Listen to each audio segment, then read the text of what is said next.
যুদ্ধবিরতি সহ কোনো কিছুর তোয়াক্কা না করে লেবাননে হত্যা ও ধ্বংসযজ্ঞ অব্যাহত রাখায় ইসরায়েলকে কঠোর জবাব দিল ইরান। রোববার রাতে ইসরায়েলের দিকে মুহুর্মুহু ব্যালিস্টিক ক্ষেপণাস্ত্র নিক্ষেপ করেছে আইআরজিসি। লক্ষ্যবস্তু করা হয়েছে হাইফা শহর থেকে প্রায় ২০ কিলোমিটার দূরে অবস্থিত ইসরায়েলের রামাত ডেভিড বিমান ঘাঁটি। ইরানি ক্ষেপণাস্ত্রের ঢেউ মোকাবিলায় হিমশিম খেতে হয় ইসরায়েলি সেনাদের। এপ্রিলে হওয়া যুদ্ধবিরতির পর এই প্রথমবার ইসরায়েলে ভয়াবহ হামলা চালাতে বাধ্য হল ইরান। এতে খুশি দেশটির সাধারণ মানুষ। রাতেই উচ্ছ্বাসে ফেটে পড়েন তারা। তেহরানের রাস্তায় নেমে করেন আনন্দ মিছিল।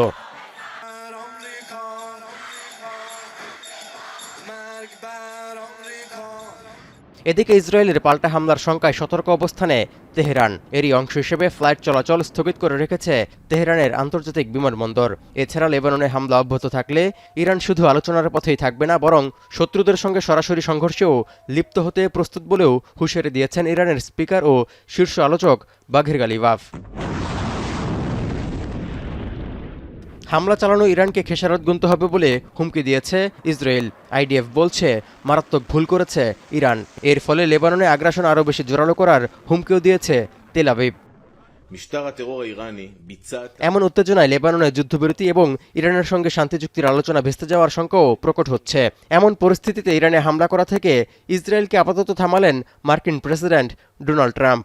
মার্কিন প্রেসিডেন্টের আহ্বানে সাড়া দিয়ে ইরানে পাল্টা হামলা না চালাতে রাজি হলেন নেতানিয়াহু। ইরানের সঙ্গে চুক্তি মেনে নেওয়া ছাড়া নেতানিয়াহুর সামনে কোনো বিকল্প নেই বলেও জানিয়েছেন ট্রাম্প। ফিনান্সিয়াল টাইমসকে দেয়া এক সাক্ষাৎকারে ট্রাম্প বলেন, নেতানিয়াহু সিদ্ধান্ত নেয়ার কেউ নন। অন্যদিকে শান্তি চুক্তি চূড়ান্ত হওয়ার আগে ইরানের জব্দকৃত সম্পদ ছাড় দেওয়া হবে না বলেও সাফ জানিয়ে দিয়েছেন ট্রাম্প। তৌহিদুর রহমান, এখন বিশ্ব।